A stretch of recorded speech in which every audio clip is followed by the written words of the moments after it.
Good morning, thanks for tuning in. I'm Hamza Samir. It's 12:30. Here's the latest in Wolverhampton. The national headline: 8 people have been killed and 11 injured in a terror attack in Lower Manhattan, New York. The attack took place near the 9/11 memorial where a truck hit cyclists and pedestrians. The suspect is 29-year-old Sufulo Saipov and reported to be an Uzbek immigrant.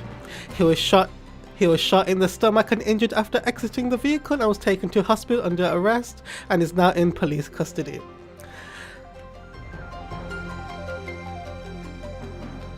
An 18-year-old man has been arrested after officers stopped him whilst on patrol. The car was found and the number plate registered as stolen.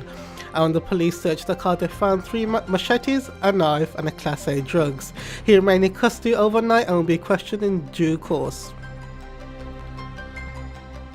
A Labour activist who worked on the campaign for Wolverhampton North East C in this year's general election says she was raped at a party event but was not told to report it by a senior member of staff. She says she has spoken out in the hope that it will lead to change. It's yet another case in growing sexual harassment scandals in Westminster.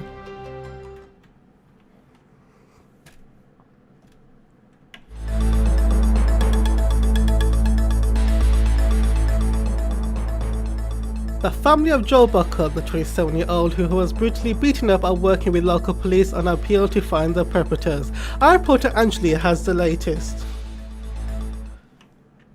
27-year-old Joe Buckle, who suffers from autism, was horrifically beat up outside his home. Buckle's sister Lee Gregory has made a plea on social media to help those behind the unprovoked attack. Buckle from Brentwood was lured outside of his flat after hearing a group call his name. He was attacked by 4 hooded men near the Rycroft shops off Fernley Avenue between 11 and midnight. On Monday evening, the attackers are described as in their late teens wearing black coats and grey jogging bottoms. One had ginger hair and another wore a turquoise hoodie. Anyone with information is asked to call 101 quoting incident number 141 on the 31st of October, or simply just go to Crime Stoppers. I'm Anjali Khan and this is Black Country News. Colsley is believed to be on the short list of possible locations to build emergency traveller camps revealed by the councillors. Councillor and the UKIP group leader Paul Brothwood said in statement that it is my understanding a site is being looked at in Colsley. We haven't got somewhere in Dudley to send travellers to, and unfortunately we can't send them to another borough. The roof of Samaritan Centre in Wolverhampton has been replaced thanks to former Goodyear workers. This is Mina with the latest.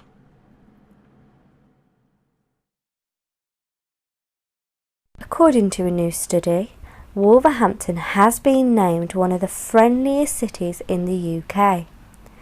The city ranked 8th in a survey by Unbroken Britain, where almost 3,000 people were asked to rate their city in accordance to how welcoming, friendly, polite, safe and happy residents were made to feel. In the past, Wolverhampton has been judged harshly by critics and was even branded the 5th worst city on the globe, with Wolverhamptonians labelled as the most miserable in 2015. However, in a survey carried out by home credit lender Provident, residents gave Wolverhampton an average score of 7.12 in regards to friendliness.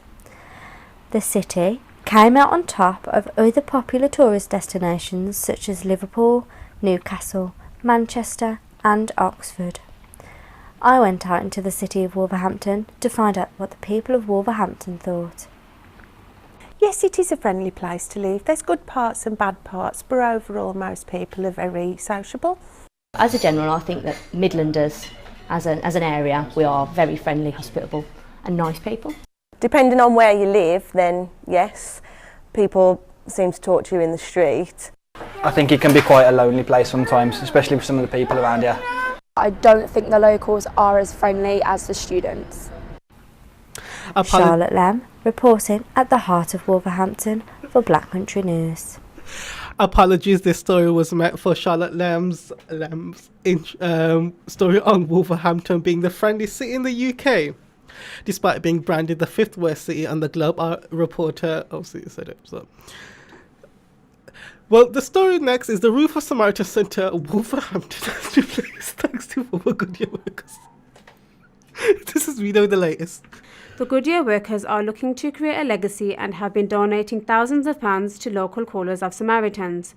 Deputy Director of Samaritans Wolverhampton, Vernon Dodd, said that you can imagine our reaction when we were told recently that we needed a new roof at our centre and would have to raise further £15,000 to get the work done. We were clearly in need of a little help. There has been a significant reduction in the charity's heating bills, and it is a lot warmer for both staff and people dropping in to speak to volunteers. Last month, the workers donated £40,000 in the memory of a colleague, Glyn Watkins, who died in June last year after being diagnosed with prostate cancer. It was a great night for Wolverhampton's Wanderers fans. Here's our sports reporter Andrew to tell us about it.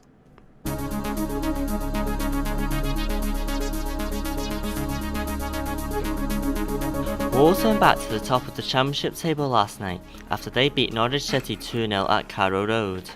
Wolves opened the scoring when Willy Bully scored in his first appearance for 2 months. Then in the second half, Leo Bonatani got a second to clinch the victory and moved them 1 point clear of Cardiff City at the top. Wolves manager Nuno Santo after the game hailed his side's performance after their defeat at the weekend, saying it was important to bounce back from what happened the previous game. Wolves next face Fulham at Molineux on Friday night.